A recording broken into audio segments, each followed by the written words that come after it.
Chapter 8 Finn's Magic. A moment of deathly silence followed Robbie's warning. Then Peter headed a mad rush for the window. "It is the press gang," said he, staring in dismay at the boat in the Voe. "And we're trapped here, because their boat is in between us and the open sea. We can't even escape to the hills either, because they sight us the instant we're out the door, and already they have the house within range of their pistols." "Then we'll just have to risk being shot," Nickel declared. "Better to make a run for the hills, Peter, than to stay lamely here to be taken." "No," Finlayson spoke suddenly, surprising them all with the first word he had uttered since the funeral.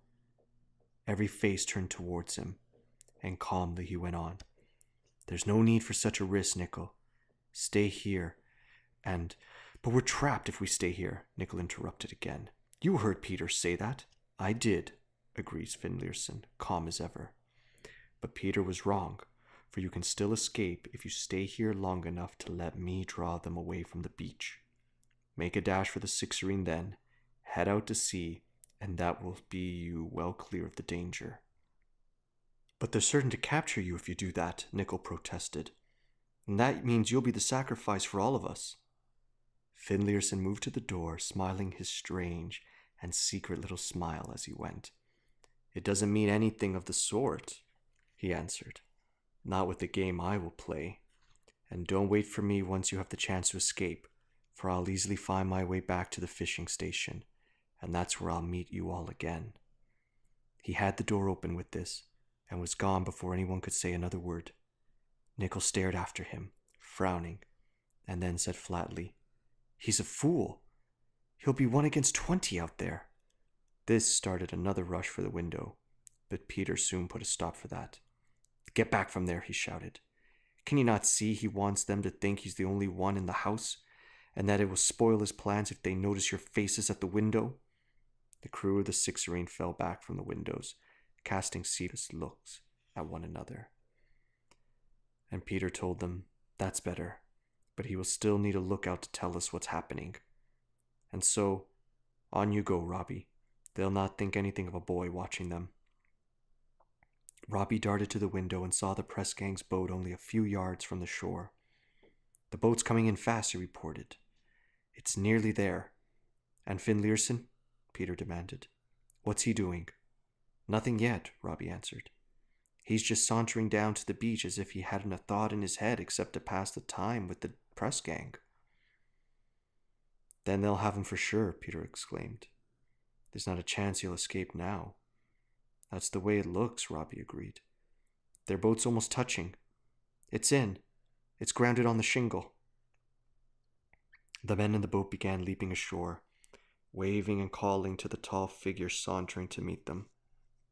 Finlayson called cheerfully in reply, and with broad grins and the thought of someone too stupid or too ignorant to run from them, the men of the press gang scrambled forward over the shingle. Still, Finlayson did not run. The distance between him and the press gang narrowed to a few feet, and the officer who led the chase stretched out a hand to seize him. "They're grabbing him," Robbie shouted. But even as the words left his lips, Finlayson leapt back out of the officer's reach.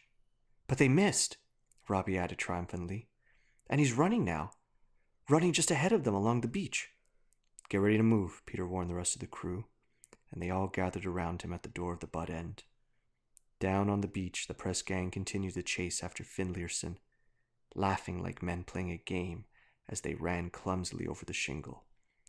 And it was only like some horrible game to them, Robbie realized, for it still looked as if they would have no trouble in capturing him. He was keeping ahead of them, but only just ahead, and with every step of the chase it looked as if they must seize hold of him. Yet still, every time a hand was about to close on him, he seemed to melt out of its grasp as if he was no more than solid smoke. Then once again, he was magically that little bit ahead, and as Robbie stared in fascination at this, Peter urged, "Come on, boy. Tell us what's happening now." "Finlayson's playing the wounded bird," Robbie answered them. For that was exactly what Finlayson was like. A bird trailing along with a pretense of a broken wing that would make it an easy capture, and all the time leading the pursuers further and further away from its nest. But it's the way he's doing it, Da. It's like magic. The way he's just not there when they grab at him. Leave imagination out of this and stick to facts, Peter said grimly.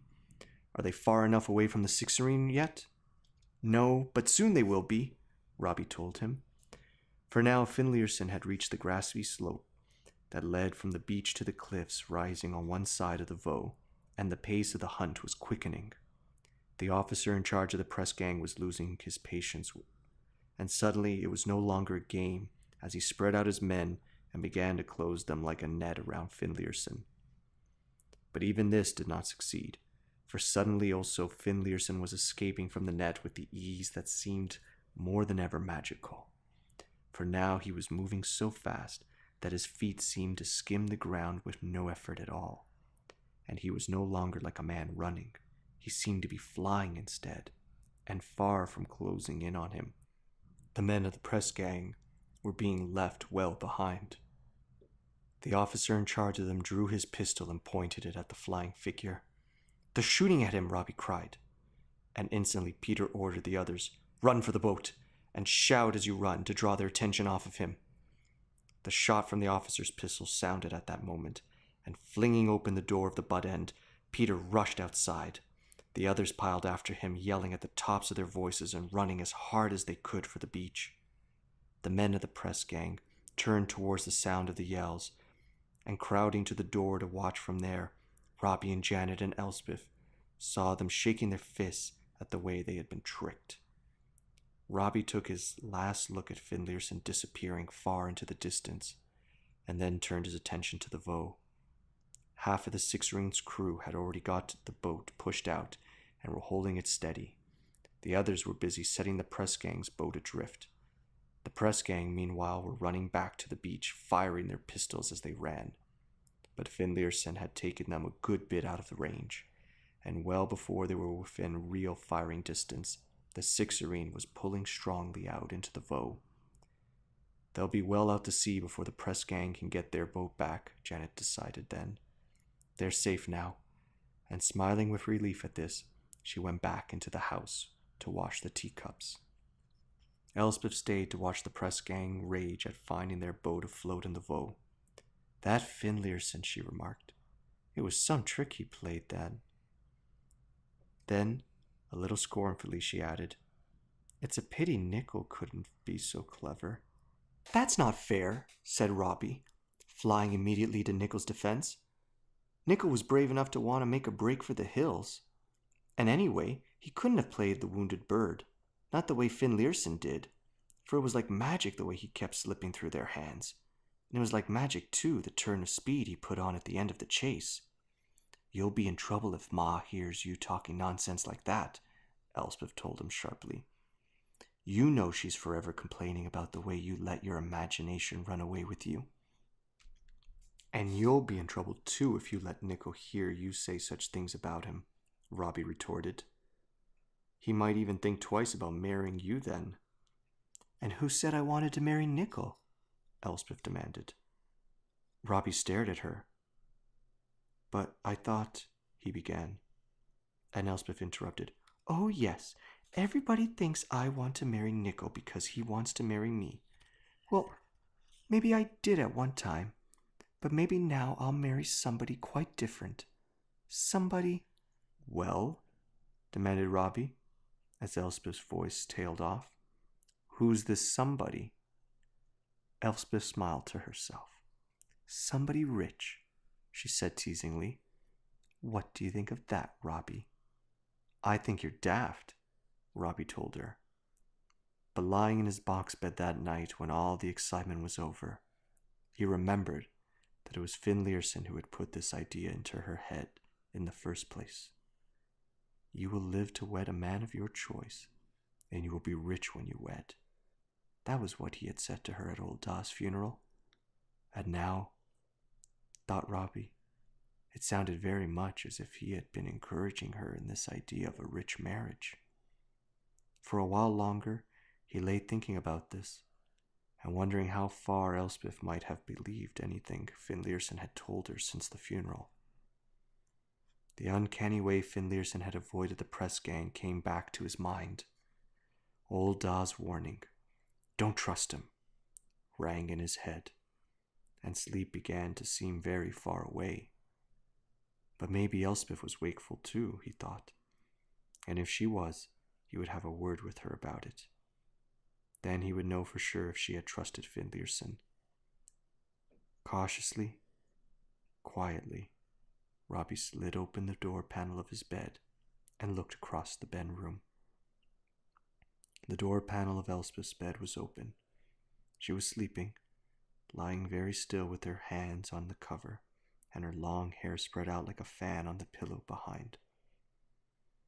The white night of summer had crept into the Ben room to lie pale across her, making her face ghostly, turning the gold of her hair to silver.